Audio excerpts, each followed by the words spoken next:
адамдар түсінде болашақта болатын оқиғаларға ұқсас жағдайларды көреді.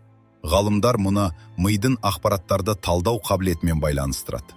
Қазір сіз көріп тұрған түстердің бәрі шын мәнінде сыртқы әлемде жоқ. Әлемде тек жарық толқындары бар. Ал қызыл, көк немесе жасыл түстерді сіздің миыңыз жасайды. Адам миының жады таңғаларлық деңгейде үлкен. Кейбір ғалымдар оның сыйымдылығын миллиондаған гигабайтпен салыстырады. Бірақ ми сізді алдайды алады. Кейде болмаған нәрсені көріп, немесе естігендей болуыңыз мүмкін. Егер миға оттегі бармай қалса, бірнеше минут ішінде ми жасушалары өле бастайды. Сондықтан ми ағзадағы ең сезімтал мүшелердің бірі. Ғалымдардың айтуынша, адамның санасы қалай жұмыс істейтіні әлі толық анықталған жоқ. Бір адамға ғашық болған кезде ми күшті химиялық заттар бөледі. Сол себепті махаббат кейде тәуелділікке ұқсас әсер береді. Балалық шақтағы көптеген естеліктердің жоғалып кетуінің себебі де мида жатыр.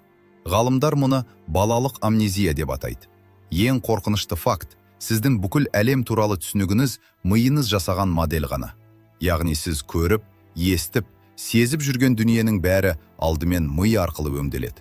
Сондықтан адам миы ғаламдағы ең күрделі әрі ең жұмбақ құрылымдардың бірі.